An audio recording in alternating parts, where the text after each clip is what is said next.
so I'm very happy to. Indeed. There we go. First of all, apologies if I'm a little bit croaky. I've been lecturing master's students for 6 hours today, so my voice is a little bit shot, so I may be slightly croaky.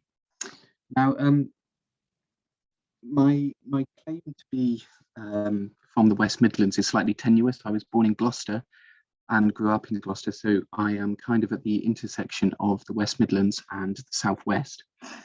And indeed, this talk won't focus on the geology of the West Midlands. We are going to be discussing the geology of the Southeast, specifically the geology of London and the way in which it has an impact upon geoengineering and the water resources of the region. So as a brief kind of overview of what I'm going to talk about, the talk is split into 2 parts. The first part will be more introductory and we'll focus upon the geology of London and the London Underground, the way in which the stratigraphy and structure of the London Basin have affected the development of the tube. The second half will focus more on water, and when we talk about water in the Southeast, we're necessarily speaking about chalk, which is the most important aquifer in England. And then at the very end, I will speak about some very recent research which concerns the way in which the tube network can be cooled using groundwater. So I've given versions of this talk to various different audiences, kind of amateur geological societies across Britain. But I figured that because this is the GeolTalk, I have slightly augmented some of the slides and have assumed that everybody is basically geologically literate, which is more than could be said for some of my undergraduates.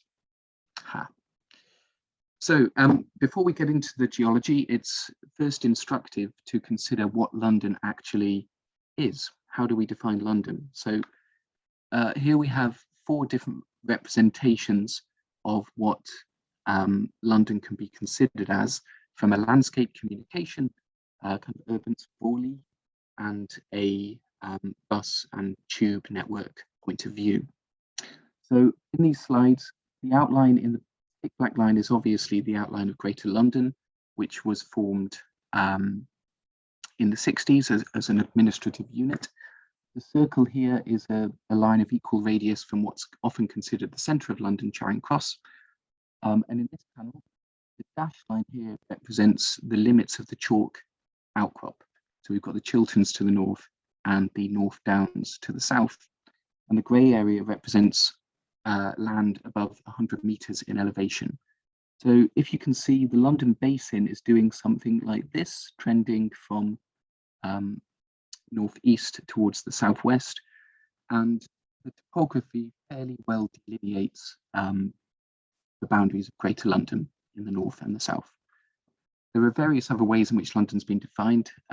It's not clear what London actually is as a metropolis.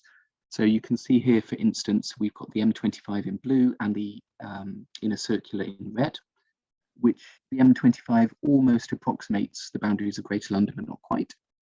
And ditto, if you consider kind of things like the Oyster Card area and the limit of where London buses go to, which is the red line in panel B here, these also fairly closely, but not exactly entirely, approximate what London is as a metropolis.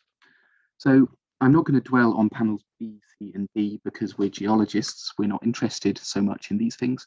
I'm going to dwell on the landscape, the geomorphology, and the stratigraphy. So this beautiful coloured map illustrates the elevation of land in the London Basin. You can see up here the white colours show the very high hills of the Chilterns, and ditto the North Downs down here. As we move south from the North Downs, you first encounter the green sand. This is this little ridge moving across here. And then there's a valley, and then you get the Weald. So if you zoom in on London, you can see what I was illustrating in the previous panel, the fact that you can treat London as kind of washing up against these big hills, the Chilterns and the North Downs to the south. So the development of London historically has been constrained by topography. So which explains why London kind of stops up here at Edgware and down here in the south beyond Croydon. Okay, so this is a schematic that I've nicked from one of the BGS regional guides, which illustrates the structure, or at least a map of the London Basin. So you can see the axial trace trends roughly kind of north-northeast, south-southwest through central London. And what I'm going to do now is flash up a cross-section of what this looks like if you were to take a line from the Chilterns at point A up here to point B down below Croydon. So as a basin which formed during the Alpine orogeny, so during the Neogene about 30 to 25 million years ago, it's strongly asymmetrical. So the dips of the strata in the south are far steeper to those in the north. And in general, this is a highly simplified kind of stratigraphic section, which I made up. One has, starting from the top, you have sands and the London clay, denoted by this grey coloration, below which is chalk, and below which is lower Cretaceous Jurassic stuff, so the green sand and the gold.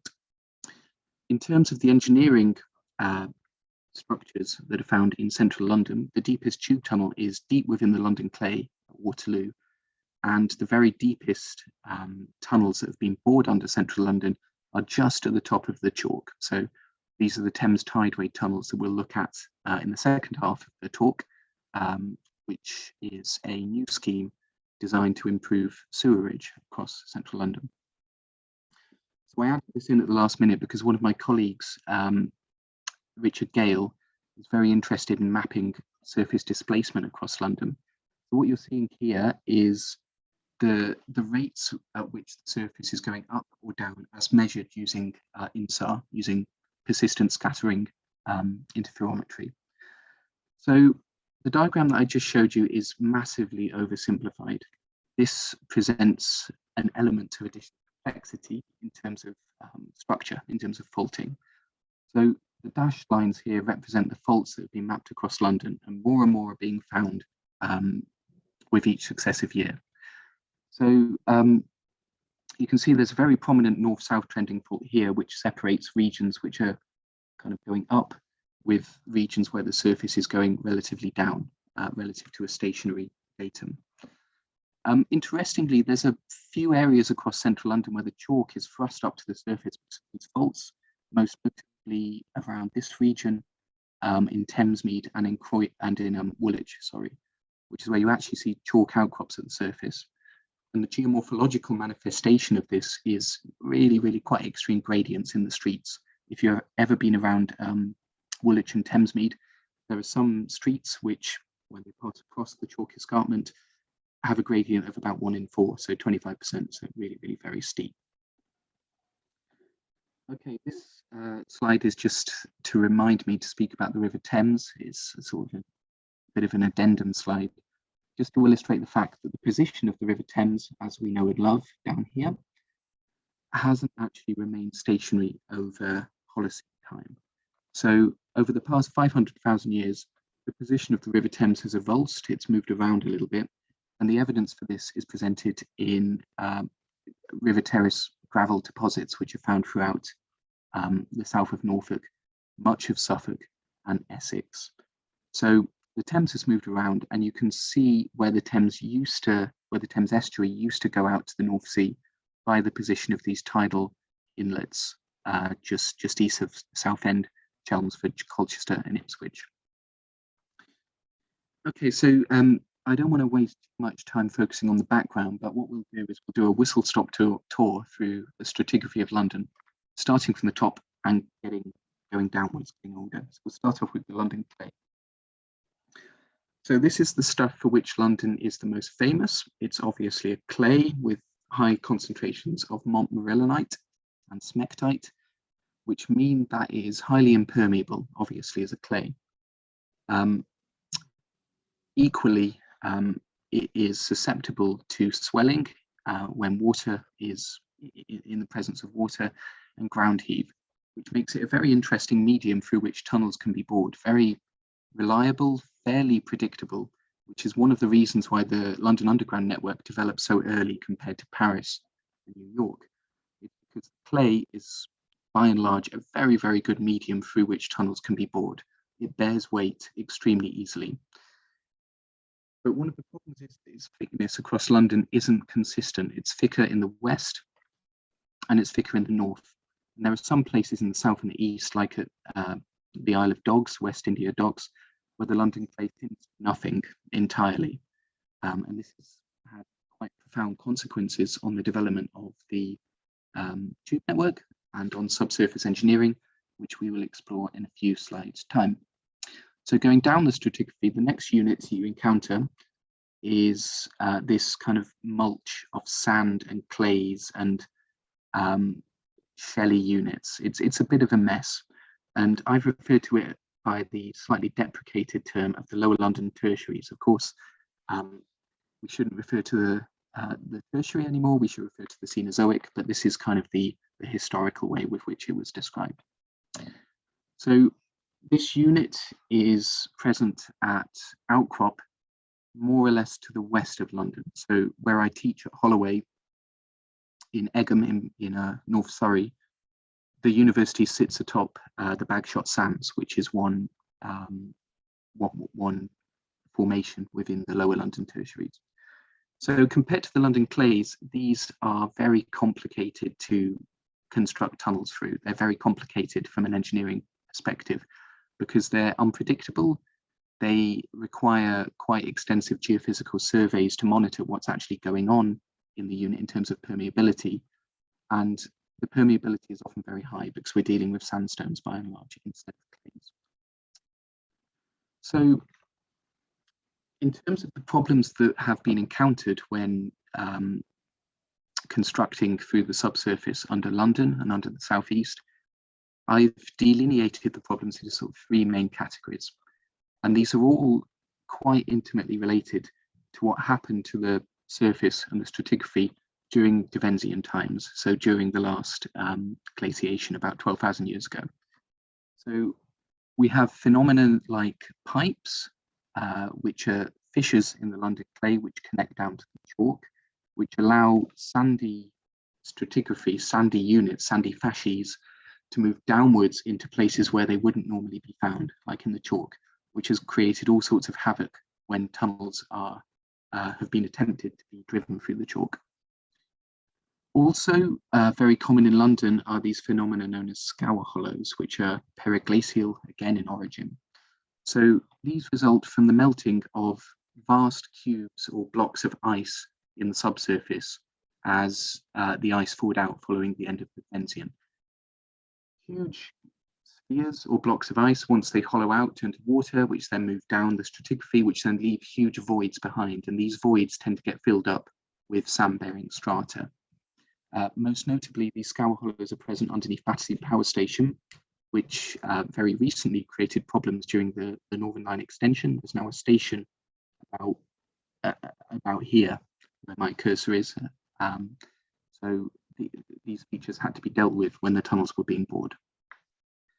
Also, we have to mention the rivers underneath central London. I mean, London is a landscape like any other landscape in the UK. There are rivers, tributary rivers, which join the River Thames. It's just that we can't see them because London has obviously been blanketed in made ground and concrete, which has obscured the effect of these rivers on the surface. There are many places in which these rivers can be kind of seen, or the presence of these rivers can be guessed at on the basis of topography, and we'll look at this in a minute. So there are some minor valleys across central London which hint at the presence of these subterranean rivers.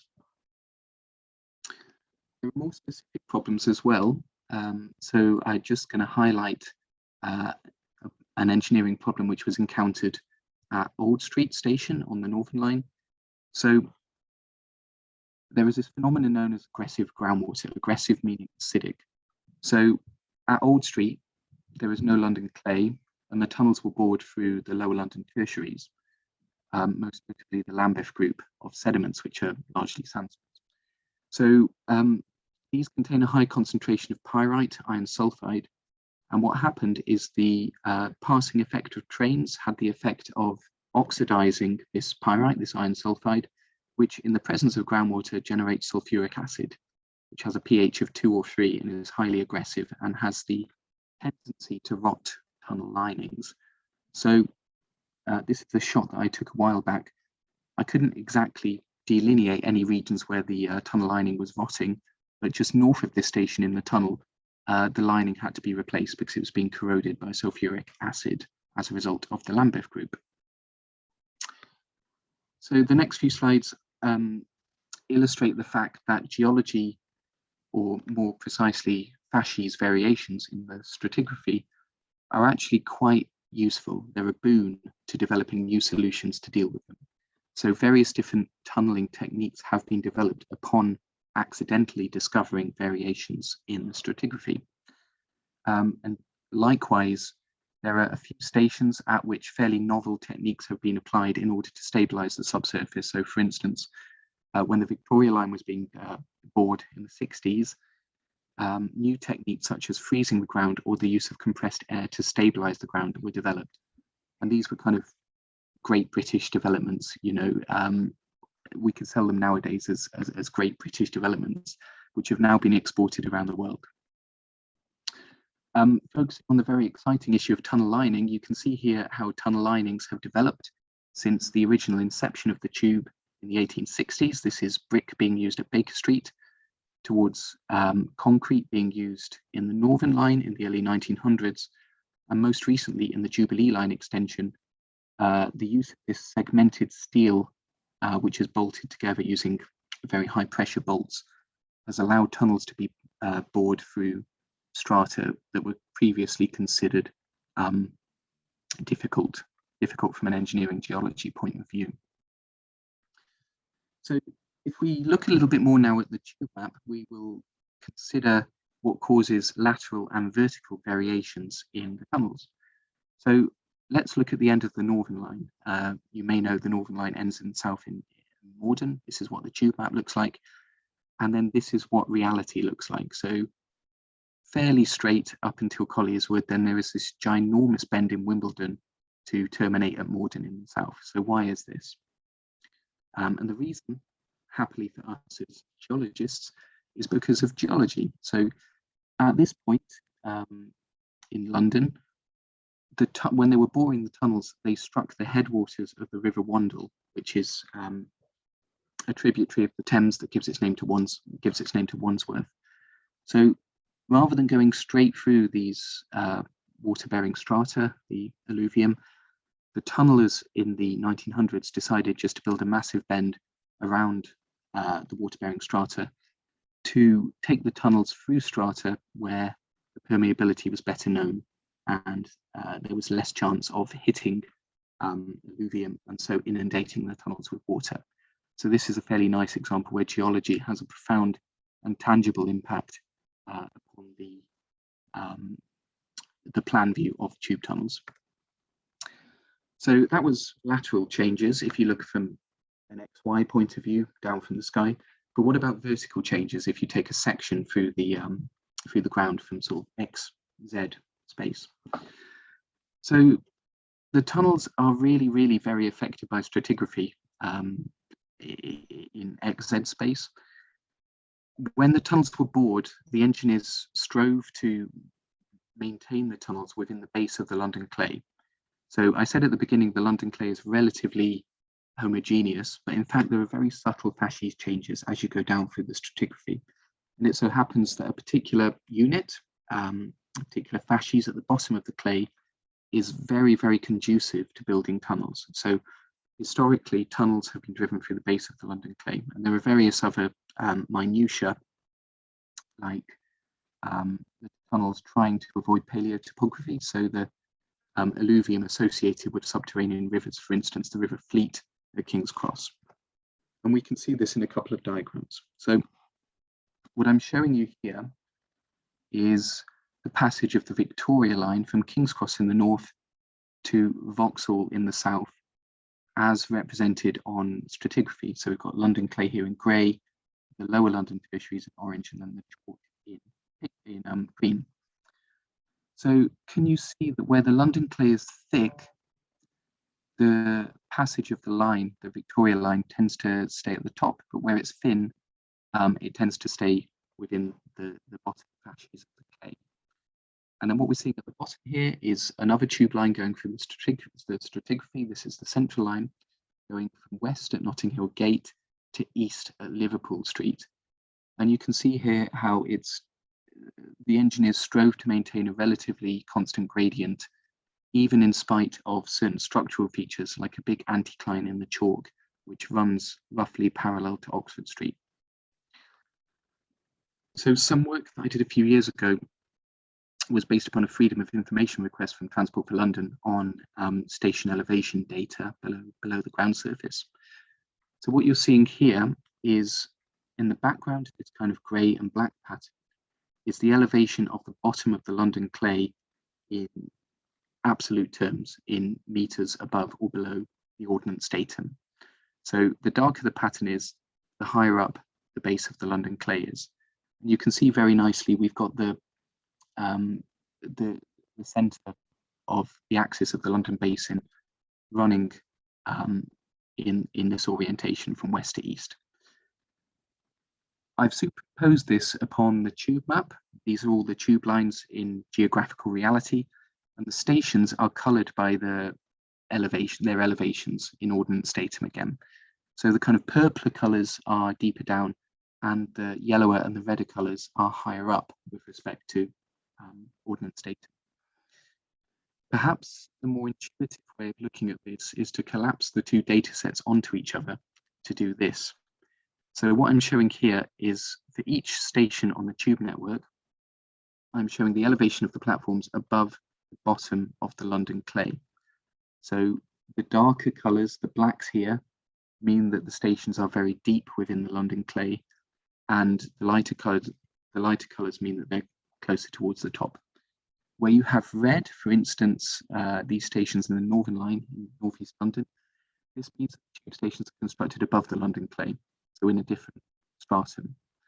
So what this illustrates is essentially the way in which London clay, the thickness of the clay varies across London. And again, you have this very nice finger of thick clays which follow the strike of the axis of the London Basin from northeast to southwest.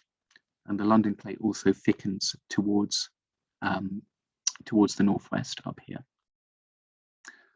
Okay, so to summarize the first part of the talk, geology and specifically stratigraphy and structure are very important in determining how, where and when tunneling takes place, and also any problems that are encountered from a geological point of view can spur engineering. So the idea is there's this real synergy between stratigraphy and engineering geology, so they're kind of helping each other out.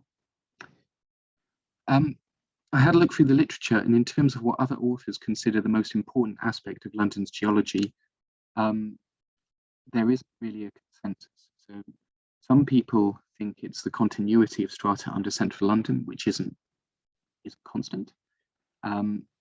These chaps, who are civil engineers from Imperial College London, consider the sheer strength of the London clay to be the most important factor from an engineering geology point of view. These authors considered just the presence of the clay to be the most important factor. In my opinion, permeability changes in the subsurface are the most important consideration from a civil engineering standpoint in the subsurface, and this kind of leads on quite nicely to the second part of the talk.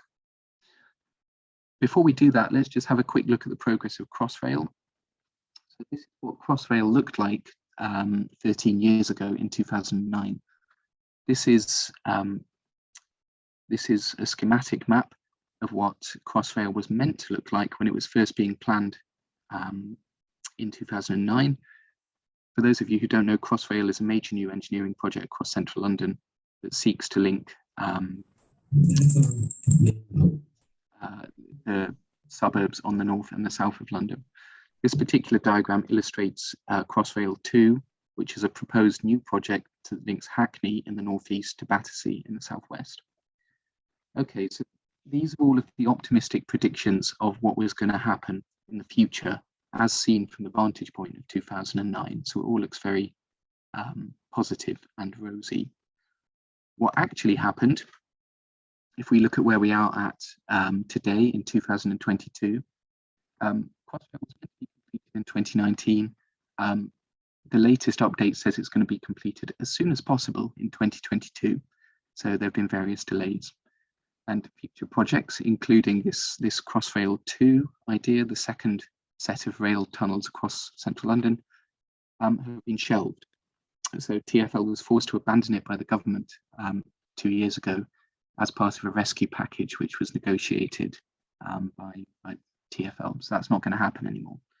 And ditto, various other extensions of tube lines are effectively not going to happen, or they've been put on ice as a result of the lack of money at the minute in TfL. So this is the future outlook for subsurface rail in central London.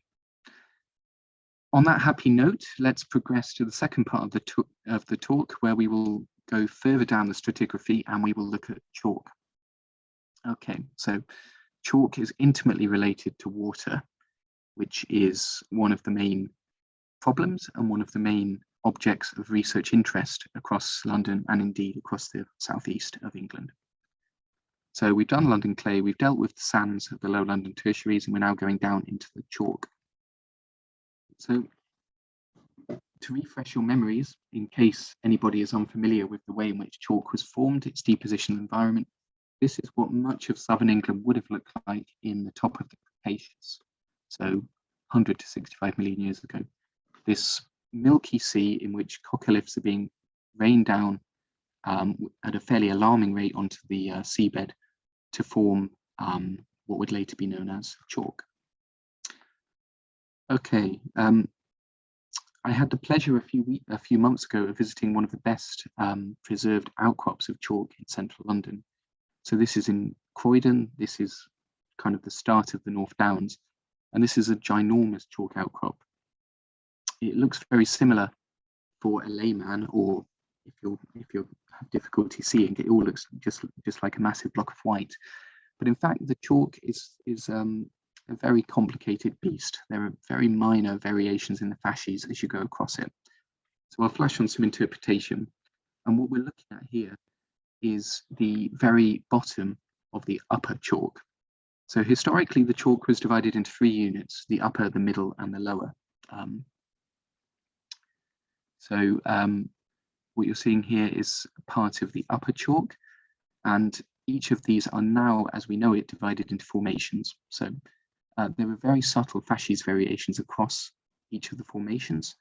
And the way in which you can tell where you are in the chalk is via things like these marker horizons, which are horizons composed of chert, silica, or flint. So there are a preponderance of these marker horizons across the upper, middle, and lower chalk across the southeast of the UK, and we can see what they look like. So this is a marker horizon which is known as the Creole flints, and you can see that this is fairly meaty. This is about 1 inch across.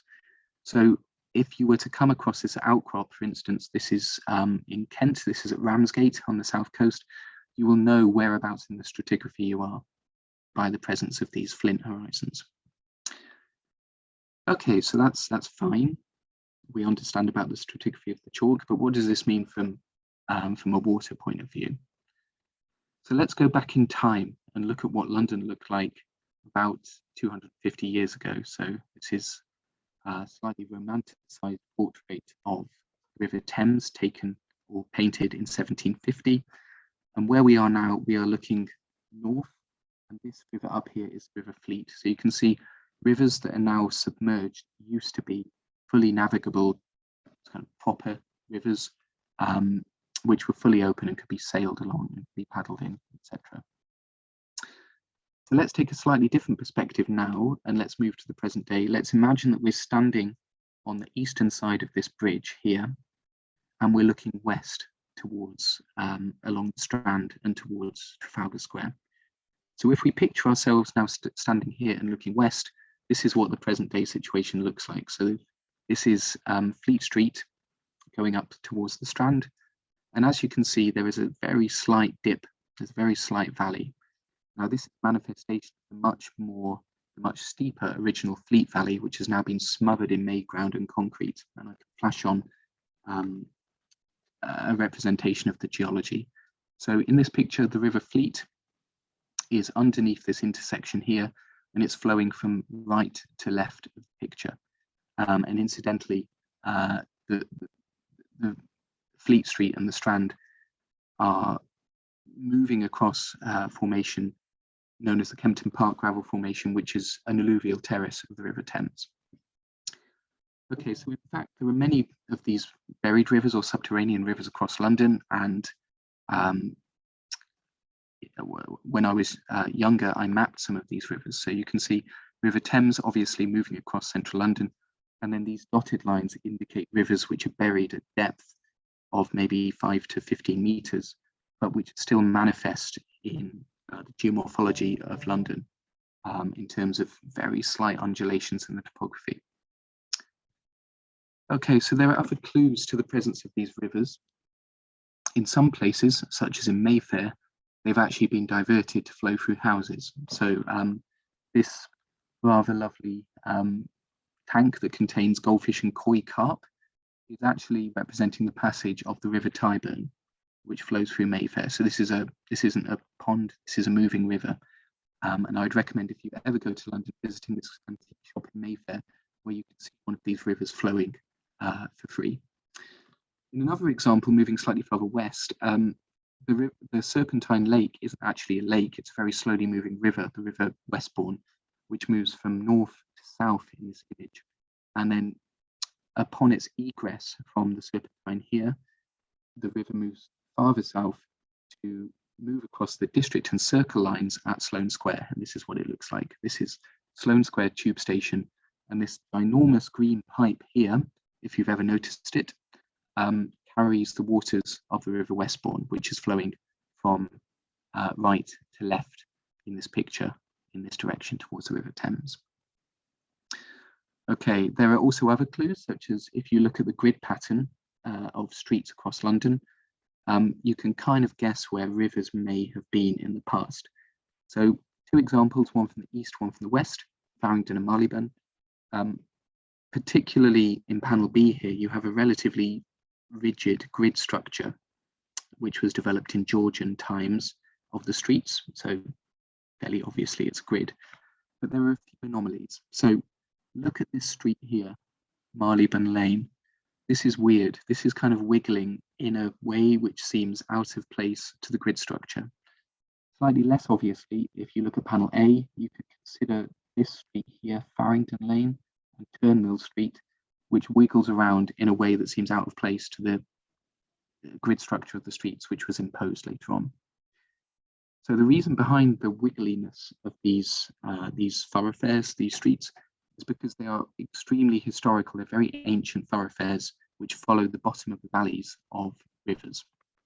So if I flash up the course of 2 rivers across central London, I've got the Fleet in panel A and the Tyburn in panel B, and you can see that miraculously enough, the pattern of these rivers very closely approximates almost exactly the course of the streets which I mentioned earlier. And that's just because these streets are historical passages that followed the bottom of the valleys of these rivers. Okay. There's also clues to the presence of these subterranean rivers in street names and place names. So taking a few examples here. The Chelsea Ground at Stamford Bridge is a bridge, is referring to a bridge over a river, the Counters Creek. Knightsbridge, another bridge. Holborn comes from the Old English burn and Hull, which refer to a river. Fleet Street, obviously the River Fleet. Deptford is a ford over the River Det. Peckham, River Peck. Wandsworth, River Wandle. And Chelsea, the root of this word Chelsea comes from the Latin for chalk, chel, and it refers to the place in which chalk used to be unloaded for fertilizer in London, which takes place over here in Chelsea. Okay, so the quality of the water in London has varied quite substantially over the past 200 years. Things came to a head in the middle of the 19th century during the passage of this phenomenon known as the Great Stink, which is where the Thames became so polluted that cartoons such as this one in Punch magazine appeared, which refers to some ghastly ogre, which is meant to be representing Father Thames, presenting his hideous offspring to the representation of the City of London. So the Thames at this point was very, very badly polluted. So what happened? Now, the Victorians, being as they were great improvers, set about rectifying this problem, most notably through the formation of these associations, drinking fountain and cattle troughs associations, which flourished across London. And these sought to purify the water of the Thames and to provide fresh water to the population of London via these drinking fountains, many of which are still in existence across London. Also, at the same time, the Victorians constructed for the first time major sewage treatment works, such as this pumping station in Thamesmead in southeast London, which is a beautiful example of Victorian engineering, only open to the public twice a year. So last year I was fortunate enough to have a look inside, and what you can see are these magnificent steam engines. So these are pumps. This one is operating when I took the picture, hence the blur. So what happened in this pumping station is that the filthy and foul water of the River Thames upstream was lifted out of the river using these steam engines and then deposited somewhere downstream where it would have had less of an effect. Now, obviously, this was a temporary solution. The Victorians didn't seem to have realised that the Thames is tidal, and that if you deposit sewage downstream, it's going to get washed upstream at the same time and then get washed downstream and upstream as a function of the tides. So this was really the first stab at trying to mitigate the sewage problem in the middle of the 19th century in London. So I've been inside a couple of these buried rivers in London. This is the River Westbourne in Pimlico. That is me. And so many of these buried rivers are now little more than sewers. This is a fairly unpleasant sewer nowadays. So that's what they're used as in the present day. So most of the current engineering from a water point of view, from a water quality point of view underneath London, stems from Victorian times. I'm sure many of you will be familiar with Joseph Basil Jett, who was the kind of the godfather, I guess, of Victorian water engineering in London. So he, among other things, installed the Victoria Embankment in central London, and he installed the first proper system of piped water and piped sewerage across central London. And this iron pipe you can see here is one of the original Victorian drinking water pipes. So Thames Water at the minute is undergoing a very expensive transformation program to replace these pipes, which are rusting, with more modern plastic pipes. This process is fraught with many difficulties from an engineering point of view, including unforeseen leaks like this one at Notting Hill Gate, which may, if unchecked, have the effect of closing tube stations. So this is Old Street 10 years ago, which was closed because of flooding from some of Basil Jett's drinking water pipes. Okay, so if we look back at the stratigraphy and consider the groundwater level underneath central London, this graph plots the change in groundwater level over the past 150 years or so in terms of the stratigraphy. So this is at a point in Trafalgar Square underneath the Nelson Monument and the fountains. So you can see initially when the fountains were switched on following the Battle of Waterloo, I guess, groundwater level was actually very high. It was within the London clay. So when the fountains first operated, they operated under natural artesian conditions, which meant that the pressure exerted by the overburden on the groundwater allowed it to be spurted upwards under its own pressure. So you dig a hole and it gets squirted upwards. So this is how the fountains initially operated. Over time, because of kind of overzealous over-abstraction of the groundwater, water table under London decreased quite substantially until 1900, when artesian conditions ceased underneath Trafalgar Square.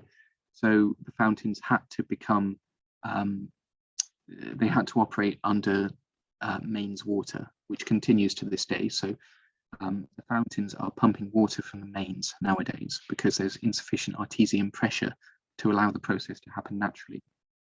So the groundwater level continued falling into the chalk, quite shockingly, until the 60s, the 50s and the 60s, when the government realised something had to be done because problems were happening with engineering at the surface. Buildings at the surface were subsiding as a result of the decrease in pore pressure.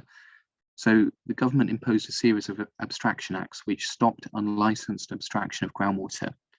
So the effect of these acts had the consequence of allowing the groundwater level to recover. Water level from about 1970 to the present has slowly increased. Now, this has unfortunately presented a new set of problems in itself. So increasing groundwater level leads to destabilization of tube tunnels and various other facets of subsurface engineering. So when New Labour came to power in '97, they enacted another series of acts which did the opposite to these acts in the 60s and 70s. That encouraged abstraction, but only under very specific conditions. So as a result, since about 2000, the water level underneath central London has remained roughly constant at about the boundary between the London clay and the sands of the Lambeth group.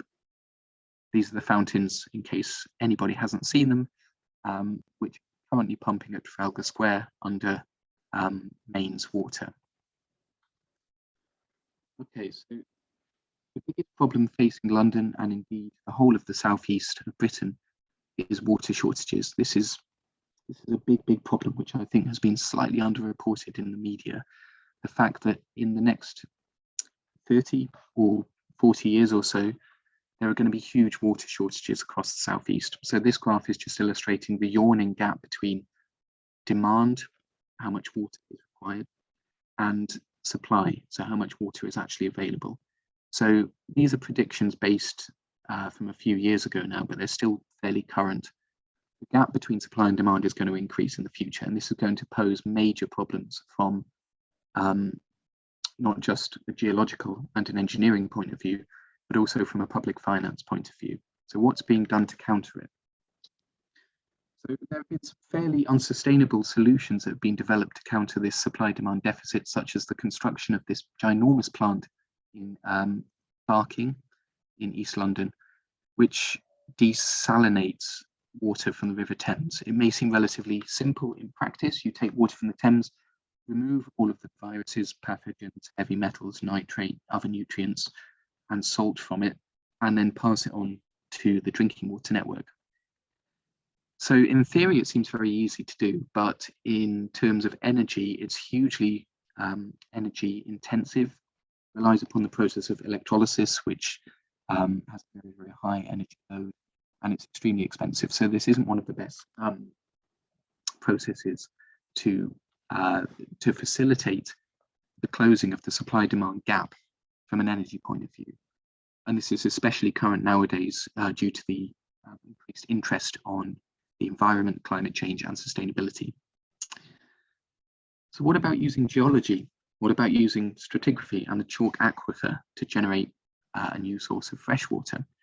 So this is something that I'm personally interested in. This formed part of my research over the last 10 years, where we're interested in considering chalk as a natural filtration mechanism that can arrest or attenuate many impurities that are inherent in not just sewage, but grey water, so water that goes down the drain after you've had a shower.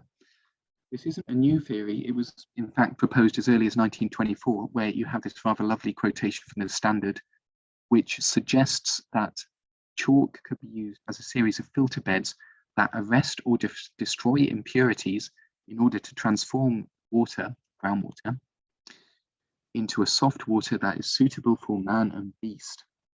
So the idea has been floating around for nearly 100 years and has been picked up. This is an extract from The Guardian 10 years ago. It's been picked up by the media fairly recently, but not a lot has been done on it for a variety of reasons. One of the most salient is due to the privatization of the water companies. So hitherto, before water was privatized, there was a lot of research that used to take place into things like this. But the privatized companies, e.g. Thames Water, have many more pressing priorities And so research has taken something of a back seat over the last 10 or 15 years. So I'll just quickly mention some research that I did a while back now on predicting what happens if you were to pass grey water through chalk. So here we have a wonderful outcrop of chalk on the south coast at Ramsgate in Kent. And you can see from this photo that I took that chalk is a heavily fractured aquifer. You've got the bedding, fairly obviously, these horizontal horizons here. There's one of the flint marker horizons going across. And then you have two antithetic epic sets of fractures, one that dips like this, and then one that dips in the opposite direction down here like this. So in order to model how water behaves when it moves through this aquifer, the first process is to take this photograph and to digitize it in terms of the fractures, which is exactly what I did here. So here's the photograph as before. The fractures have been digitized in these green, blue, and red lines, and I've assigned a permeability to each fracture set.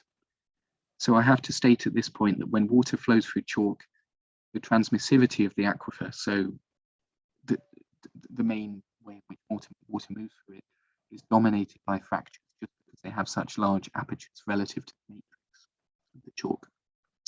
So here's the photo with the fracture sets drawn up. This window here shows exactly the same, but in a computer-aided design program.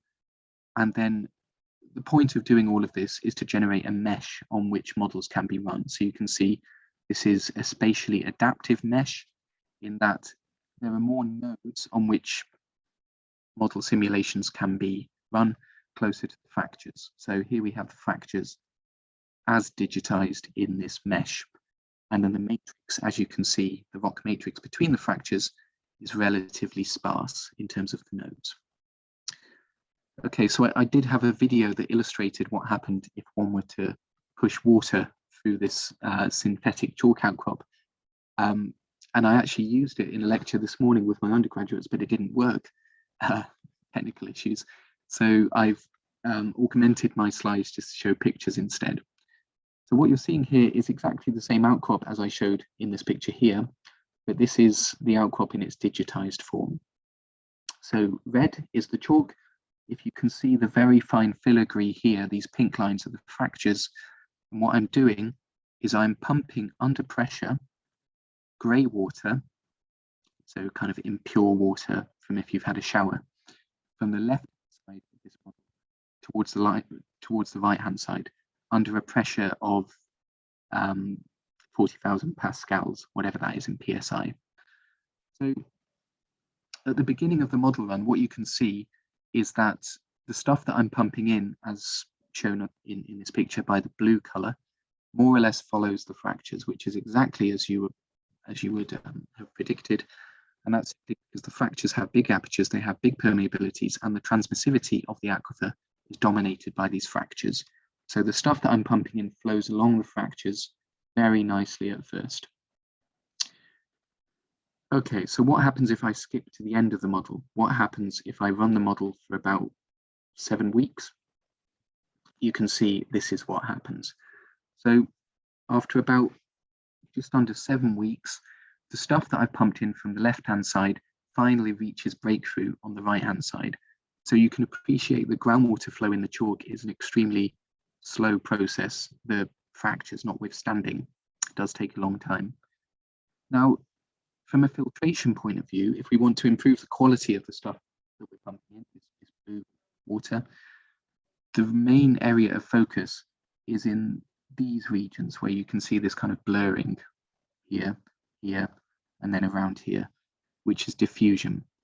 So what's happening in these blurry regions is the water that's passing through the chalk aquifer in the fractures is imbibing into the matrix of the chalk, imbibing as in drinking, imbibition. That's the process that I'm highlighting here.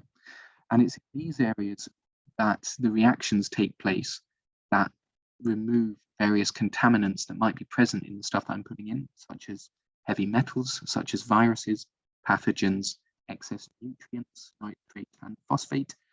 what happens to these things is they tend to get absorbed onto the surface of the chalk. So the chalk matrix accepts all of these nasties, and then what you're left with is relatively pure, potable water that can be used for drinking water. Of course, this raises the question, what happens to the chalk rock if it's got all of these filthy things absorbed onto the surface? And so this is kind of a research area that I'm currently working on. We're suggesting that periodic flushing of the chalk with fresh water would be the solution to remove the materials that have been absorbed into the rock matrix. Okay, so one other thing that we did this numerical modeling. We also did some lab modeling. This is a very complicated slide. Please ignore all of the text and filigree in the diagram over here. The main point is we obtained a core of chalk from the same outcrop that I showed you from Ramsgate earlier. And then in the lab, we put this core of chalk in a holder, and under pressure, we forced a cocktail of very unpleasant things, very unpleasant solutes dissolved in the water through it, and we monitored what happened to their concentration as we passed from the beginning to the end. So we're forcing a proxy for wastewater through a core of chalk to see what happens. This is what happens.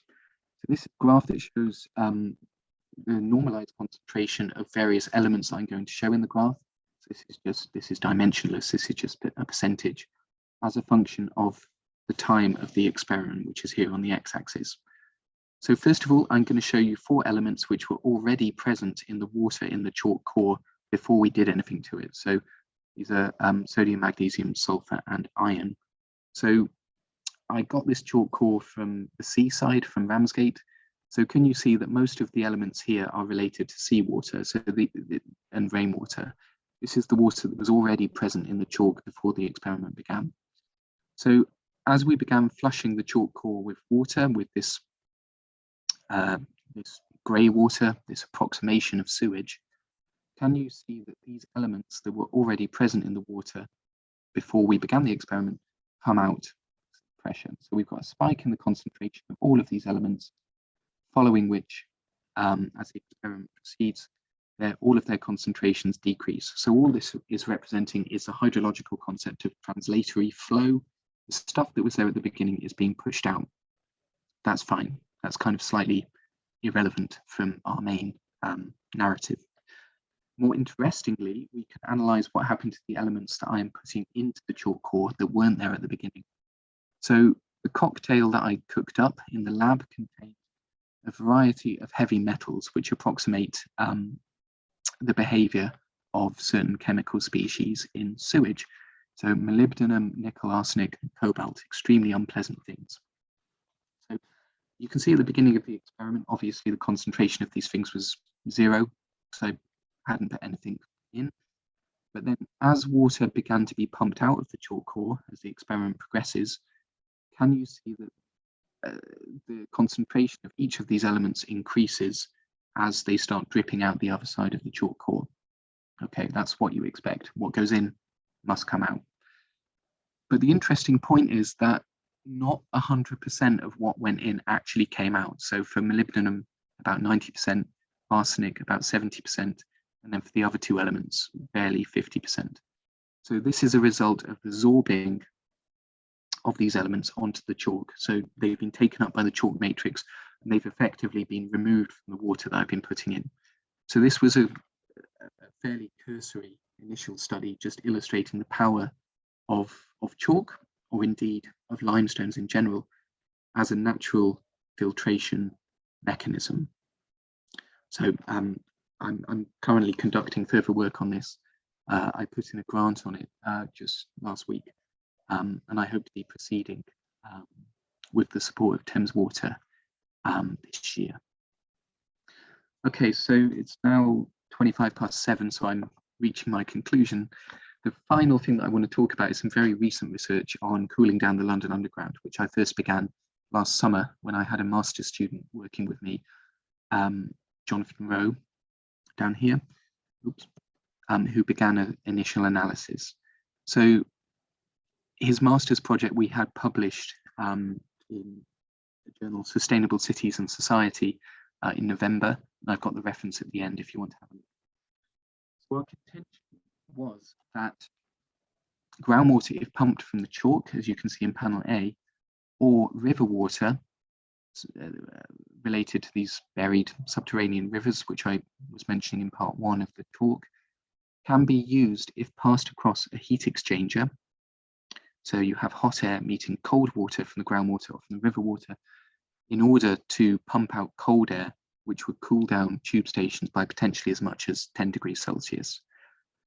So this is especially important because overheating of the tube, if you've ever travelled in summer, is becoming a really, really bad problem from both a public health point of view, but arguably more importantly from an engineering point of view. Overheating expands the rails, ruins the points, and facilitates disruption in various other aspects of the trackside equipment. So this is our proposal, that we use heat exchanger technologies in order to cool down the tube.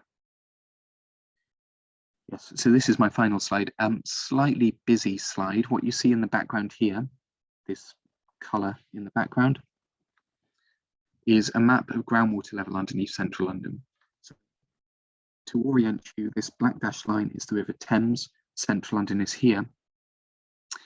And you can tell this is central London because the groundwater is very depressed in this region. You've got purples, which indicate that the groundwater level is up to about 40 metres below ordnance datum compared to the north and south, where it's much higher. So this slide is illustrating a variety of different tube stations, which are these circles. It's illustrating where, on the one hand, using groundwater, and on the other hand, using river water may be a more appropriate strategy towards cooling the tube. So the circles where you have the red outline represent regions where river water may be the most appropriate solution, and the region and the circles which are coloured blue on the outline suggest that groundwater may be better for cooling the tube. So do you see that river water, as denoted by these red circles, is generally better where obviously you're closer to a river and where the groundwater level is far too deep in order to make pumping energetically and financially viable. The corollary of that is that in regions that are far away from rivers, like South Kensington here and Gloucester Road here, using groundwater in order to cool the tube may be more viable because the distance to the rivers is too far. So that was our initial analysis, and again, we're aiming to work on this in a fairly large project later on this year. Okay, so happily, I've been checking my phone throughout for the time. It's now 28 minutes past 7, so we've kept fairly well to time, fortunately. So this is my final slide. Please feel free to contact me if you want any further information about what I've talked about. I've put down here a list of references that relate to what I've spoken about. Everything I've spoken about is related to current or previous research that I've done. So the first and the last references here are London Underground related. The stuff that I showed you at the very beginning, those 4 panels, comes from a paper that I published 4 years ago. And there are a couple of papers which are linked to my interest in chalk, which were published a bit of a while back in 2016 and 2012. This paper here in the journal Science of the Total Environment details our lab testing and our numerical modelling of groundwater flow through the fractured chalk aquifer. Okay, so I think that's more or less it. I would obviously welcome any questions. Thank you for listening.